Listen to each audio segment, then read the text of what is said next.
Avoir un chien comme animal de compagnie peut donner beaucoup de joie, mais cela implique une grande responsabilité envers lui et autrui, car un chien mal éduqué peut être un chien dangereux.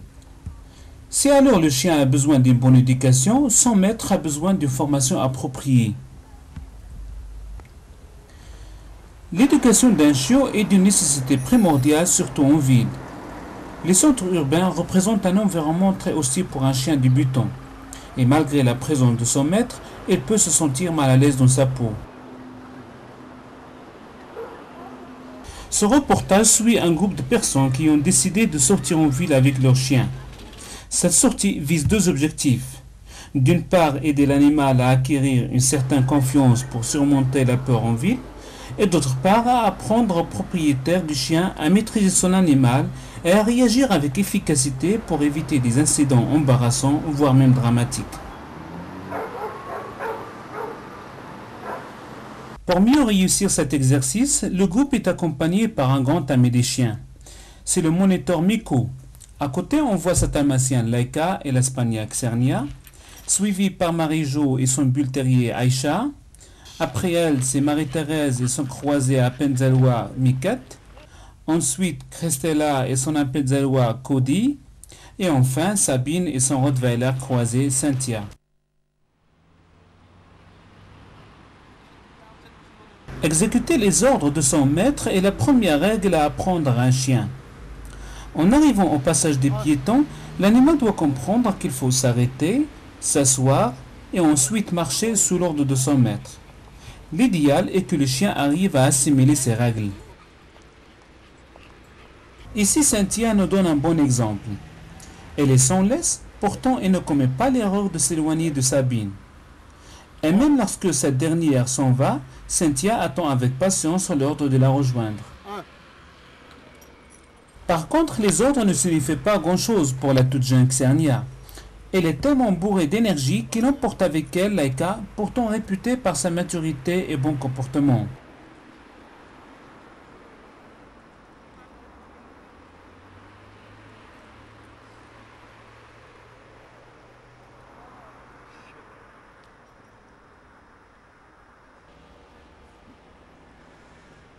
Dans la démonstration suivante, Sabine et Cynthia nous montrent qu'il peut y avoir une grande complicité entre le maître et son chien.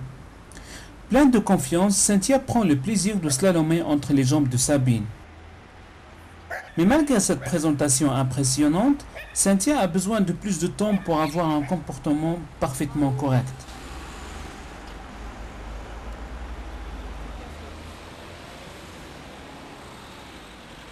Ici, il est un tout petit peu distrait par la présence du caméraman. A-t-il senti un danger? Peut-être. Dans tous les cas, un bon chien suit son maître et rien ne doit retenir son attention.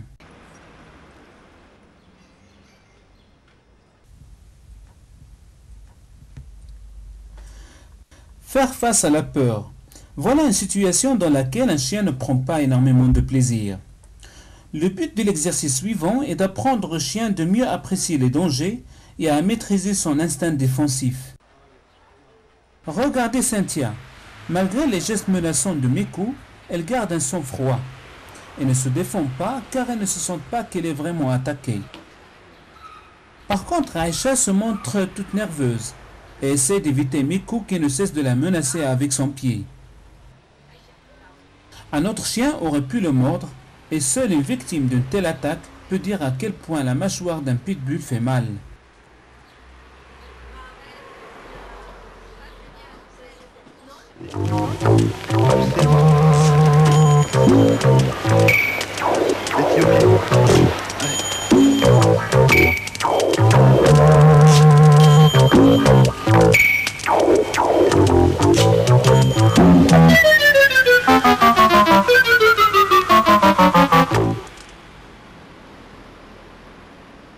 Le coucher libre est un exercice pénible pour un chien. Loin de son maître, il se sent perdu et ne comprend pas pourquoi tout d'un coup il se trouve dans cette situation. Au début, un chien peut mal accepter l'ordre de se coucher, car ça touche sa position. Accepter de se coucher, c'est accepter une position inférieure, donc la soumission. Mais pour son équilibre, un chien a besoin de savoir sa position par rapport à son maître et aux autres chiens.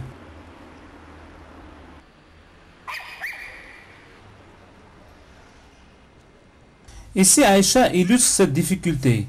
Elle refuse de rester couchée, elle pense qu'elle a le droit de s'amuser avec ses copains. Et si on la laisse faire, elle va croire qu'elle est le chef.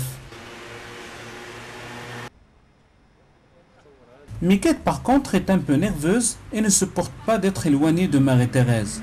C'est une chienne qui a besoin de beaucoup d'attention, alors elle supporte mal cette séparation.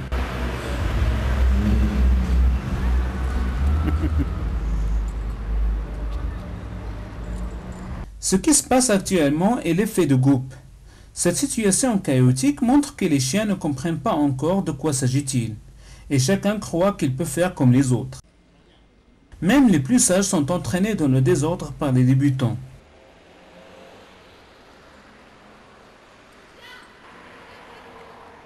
Cynthia ici est plutôt agitée par ce qui se passe autour d'elle. Par imitation, elle se lève et se dirige vers Sabine, comme si pour lui dire « Maître, je ne comprends pas ce qui se passe, viens me rassurer s'il te plaît », ce que Sabine n'hésite pas à le faire évidemment. Mais on peut comprendre qu'il est un peu déçu de Cynthia. Par contre, Laika prend le contrôle et garde cette fois-ci Xernia à ses côtés. Mekou peut en être fier. Une bonne éducation d'un chien demande parfois une attitude ferme et même dure. Certains propriétaires ne l'osent pas facilement, mais en tant que moniteur, Mekou est obligé de se montrer dur avec Miquette pour lui faire comprendre qu'elle n'est pas libre dans ses mouvements et qu'il fera mieux d'obéir. Une telle attitude dure mais correcte ne s'oublie pas facilement par un chien et se rappelle qu'elle peut être punie s'il réagit mal dans une telle ou telle situation.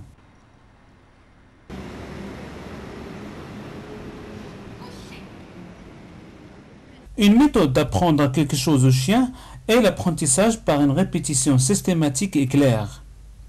Pour répondre à l'appel de son maître, le chien doit marcher derrière lui et s'asseoir dans le côté opposé. Le maître doit faire de même, ce qui permet au chien de remarquer qu'il y a une façon de faire.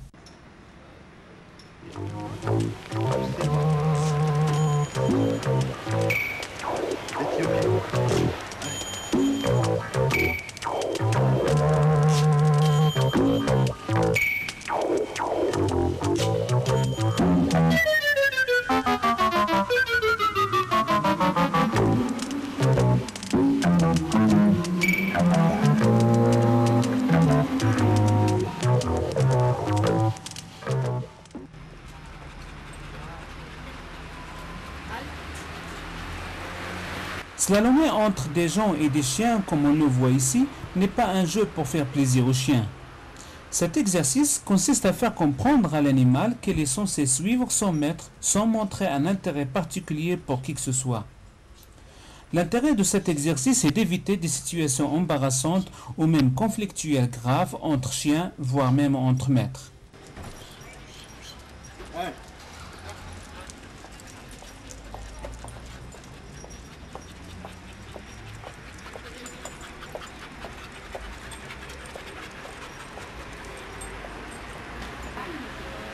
Apprendre au chien d'attendre son maître est très important. Cela permet au propriétaire d'entrer dans n'importe quel magasin tout en étant confiant du comportement de son animal. Cet exercice permet aussi de connaître les limites et le caractère du chien, ce qui permet de savoir comment se comporter avec lui. Même s'ils sont ensemble, les chiens montrent quelques signes d'inquiétude et ne se sentent pas en sécurité étant séparés de leur maître.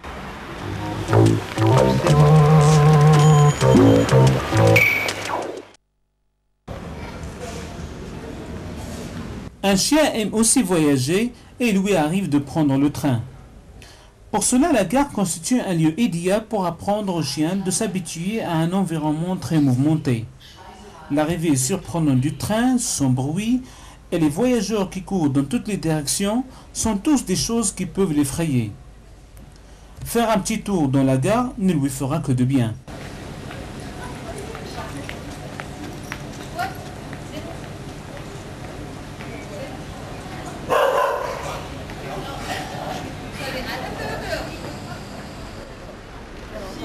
qui dit ville dit aussi centre-ville. Le but ici est d'habituer les chiens d'être au milieu des grandes foules. Mais leur nombre a fait penser qu'il s'agit d'une présentation menée par la Croix-Rouge suisse. Cependant, l'exercice n'est pas raté, puisque les chiens se trouvent encerclés par leurs soi-disant spectateurs, ce qui crée chez eux un sentiment de malaise. Mais le plus dur, ils vont l'expérimenter avec cette explosion.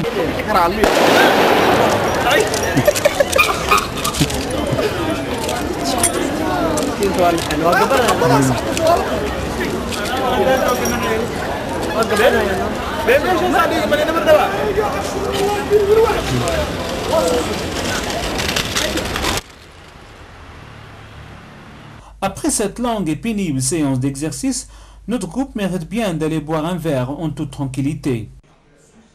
Mais un chien qui se comporte mal peut perturber ce moment où on a besoin d'un peu de calme. Sauf que les chiens disposent d'un nez qui ne les trompe pas. Ils savent qu'il y a un gâteau délicieux sur la table. Après tant de travail, faut-il encore qu'ils subissent toutes ces bonnes odeurs sans avoir droit à un petit morceau? Si les autres sont fatigués, Aïcha, la rebelle du groupe, dispose encore d'énergie pour contester cette injustice.